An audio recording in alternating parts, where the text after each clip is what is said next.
Welcome back, everybody, to the Building Lifelong Athletes podcast. I'm your host, Jordan Rennicke. Thanks so much for stopping by. If you're new here, the goal of this podcast is to help keep you active and healthy for life through actionable, evidence-informed education. As I mentioned before, my name is Jordan. I'm a dual board certified physician in family and sports medicine. And the topic we're going to talk about today is Robert F. Kennedy Jr.'s Health Revolution Initiative titled Make America Healthy Again. That's the whole thing we're going to talk about. With the key proposals, examine the scientific evidence, and discuss the potential implications, both positive and negative, for the future of American healthcare. So let's get started. So what is Make America Healthy Again, or MAHA? It is a political action committee, really at its core, that's seeking to ignite a health revolution in the U.S., is what they say.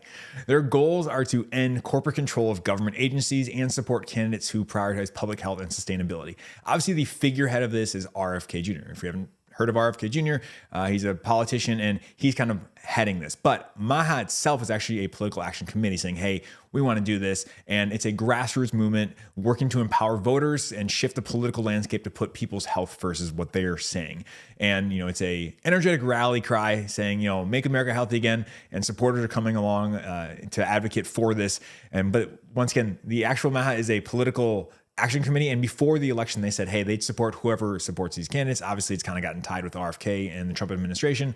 And it's just been it's been very interesting. And they kind of have their goal is to transform healthcare system across the country and transform healthcare across America. That's really it, and try to improve outcomes for Americans. So that's what it generally stands for. Now let's talk about what they actually want to do.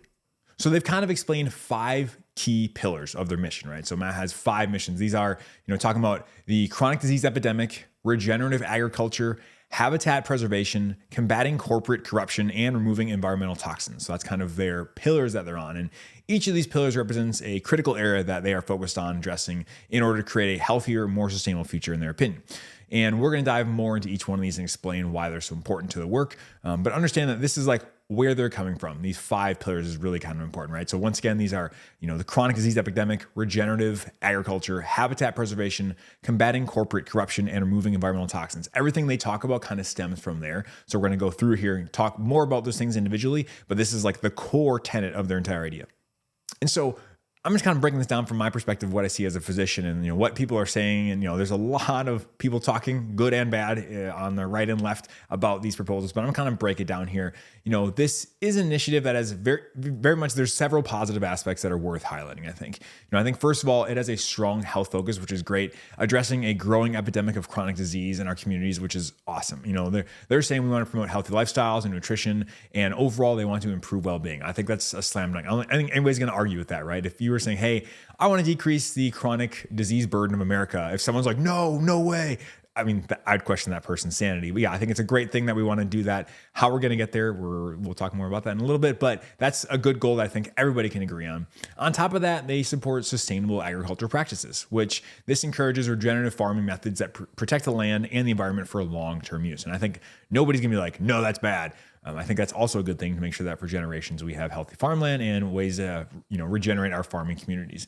And then finally, they're also dedicated to environmental protection. It works to preserve natural habitats and remove harmful toxins and pollutants to the environment. I think that's great. And ensuring a healthier ecosystem for all. That's great. And at the end of the day, these 3 core pillars, right? So health, sustainability, environmental stewardship. I think most people are going to agree that those are probably good things. People argue all the time about stewardship, it's actually not ideal to do it this way versus that way. Okay, but overall, the 20,000 foot view that we're trying to keep our habitats clean, renewable, so we have them for generations, and improving our chronic health, nobody's going to say those are bad things. Those are all, I think, very good things. However, it wouldn't be fair to talk about this without talking about the controversies. There are definitely controversies surrounding this. The organization itself, the politicians involved, and there's been a lot of debate and concern from a lot of people. One key issue people bring up are the controversial views of the leaders of this movement of RFK specifically, which kind of raised questions about the organization's credibility and approach with him being kind of the leader of this. He's in the past been very outspoken about things like corruption, vaccines, and makes some pretty wild claims at times. You go back and look at some of his vaccine claims, talking about there's never been a benefit to a vaccine. People will take that and with a grain of salt, and they'll run with it and say, hey, that's what he's saying. but he definitely has controversy around him. He comes off occasionally as someone who's anti-establishment, almost all the time. And with that kind of comes sometimes anti-science, that is against science. That's what some people have said as well. But obviously this is why there's lots of controversy, right? And there's also concern that, Make America Healthy, like their activities may undermine public health measures and erode scientific trust in the community at large. When they said they roll back things, they specifically said they want to, deregulate lots of things in the government, decrease the size, all these things. People are worried that, we'll be safe. Some people also view that these actions are politically motivated, meaning that, hey, attaching themselves to this movement will get them more voters. And then that actually, when they get the voters, they vote for them, they won't care about any of the actual issues. So like people have claimed that, the Trump administration will teamed up with RFK to get his voters. And then once they have them, it's not really a priority. And so some people feel it's politically motivated. That's once again controversial and don't know the answer to that. And then at the end of the day, also the organization has been criticized for lacking concrete or well-defined strategies to achieve its actual stated goals, leaving a lot of people, including myself, worried about its true intentions and effectiveness, right? It's easy to say, we're going to revolutionize America. It's really hard to actually revolutionize America's healthcare. That's going to be a very challenging thing to do. And I'd love to see some more concrete ideas, but this is kind of where the more controversial side of things starts. All right, what's my take on this? Well, there's a lot of takes here. I think overall, as I mentioned before, it's awesome that we're having a focus on chronic disease prevention, lifestyle medicine, and environmental health. I think overall, those are good things. However, there's definitely some cons to consider, including the risk of oversimplifying complex issues, the lack of concrete action plans, and the possibility of undermining existing health structures. What I mean by that is that, hey, they're saying, hey, we want to do this. We want to revolutionize everything. So, okay, what are like actual plans? I think you kind of have to think about like, what do we want to do? When we say we're going to tackle corruption and do that, like, okay, well, will that actually fix anything? They talk about dismantling the FDA and the CDC and, stripping them down, empowering them. Okay, that's fine.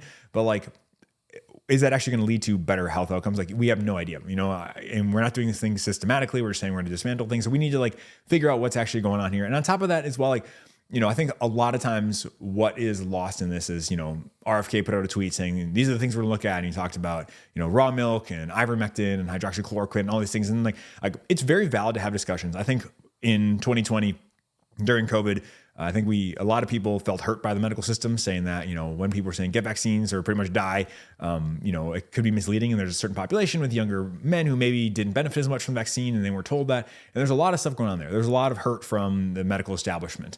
And I think it's valid to talk about options and things like alternative medicines, but like at the end of the day, like that is such a small portion of anything. Like raw milk, ivermectin, actually, like those are maybe they're just microcosms of things of people being anti against the system, or they're not willing to open their eyes. But like when he's talking about those things, that's just like I think pandering to people who are like, yeah. Whereas like that, none of those two things are going to solve healthcare in America. Like let me tell you that healthcare in America is so jacked up that like those are kind of those things. Like to me, I see that as a way to like garner essentially fake support, meaning hey, people are passionate about these topics because they felt hurt by it, and so they're going to get riled up. But like if you sell raw milk or don't sell raw milk, that is not gonna change the health trajectory of America, like not at all. And so maybe people are saying, those are the floodgates, you open those up and we have less regulation, you go from there. But really, that doesn't do much for me. The big thing for me is how do we help people in whole, right? Like what's the biggest issue in America with our chronic disease? If we just talk about chronic disease, what's the biggest thing? Like, well, it's really our food environment is what it comes down to. For the predominant history of human beings on Earth, we did not have an abundance of food. We had to go find food and we didn't have a lot of it. And now we have excess food. We pretty much have as much food as we could possibly want. And now we have diseases of overnutrition is essentially what it's come down to.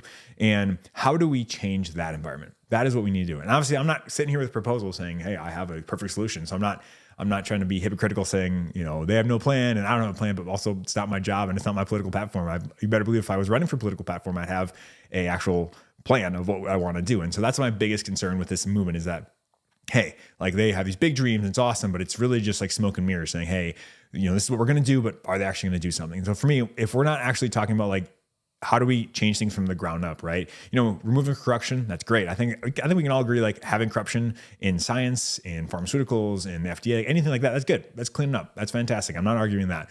But the day-to-day, people who don't have access to solid food, people who are, why are grocery stores full of processed foods and we have just a little bit of unprocessed foods? Like those are the systemic issues leading to this environment of access. We just have untapped potential. We can just literally eat as much as we want. Like that's ultimately, I think, the underlying cause of this, disease epidemic is that we just have an overabundance. And that's what we have currently in America and the Western world at large. And how do we address that? That's the biggest thing.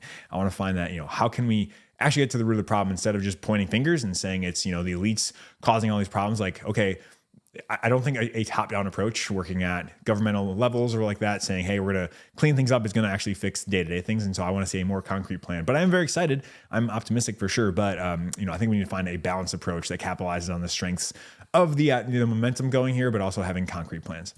And so moving forward, what I'd like to see, well, once again, I'd like to acknowledge the progress we've made as a whole in terms of we've done a really good job in Western healthcare of eliminating like infectious diseases. That's been awesome. I think that's been a huge testament to sanitation and vaccines. And so like making progress off what we got there, not regressing there necessarily from back there. And we also need to make sure that we have strategies that are inclusive and accessible to everybody from every different level. A lot of times people talk about have to eat organic this or organic that. And like, that's just not an option for a lot of people who are struggling. And so making sure that as we move forward, we're thinking about everybody and how we can get everyone to be better and healthier.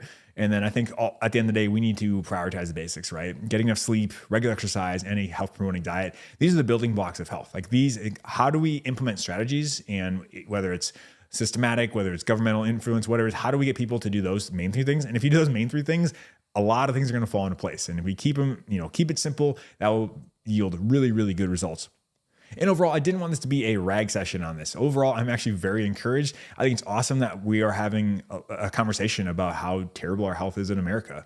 I think Make America Healthy Again represents an optimism for positive change in American healthcare. And I think that's fantastic. I'm all for that. I would love to eliminate corporate greed. I would love to eliminate for-profit hospitals.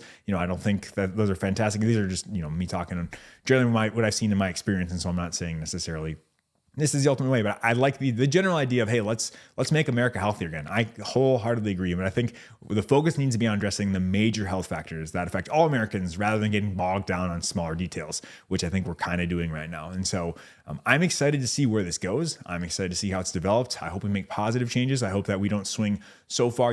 If we're here, sometimes we want to shift the pendulum all the way. Like most things, we're probably in the middle is where we need to be. And so I'm excited to see there. But once again, a conversation about chronic disease and America, I think that's a good thing overall. I just wanted to kind of pose this as my questions and my concerns for the progress moving forward, not just to have a blind faith that, hey, this is going to work great and then we're going to do amazing, but to say, hey, these are my concerns. But overall, I am very encouraged and I'm excited to see where this goes. And that's going to do it today for our podcast. Short and sweet, not too bad, but I just saw this and I wanted to talk on it saying, hey, this is actually what their stance are. There's a lot of rhetoric. I just wanted to clear it up a little bit. So if you did find this helpful though, it would mean the world to me if you either share this with a friend or give this a 5-star review on your podcast platform of choice. It really does help other people find this show and I appreciate it. But that's it for today. Now get off your phone, get outside, have a great rest of your day. We'll see you next time.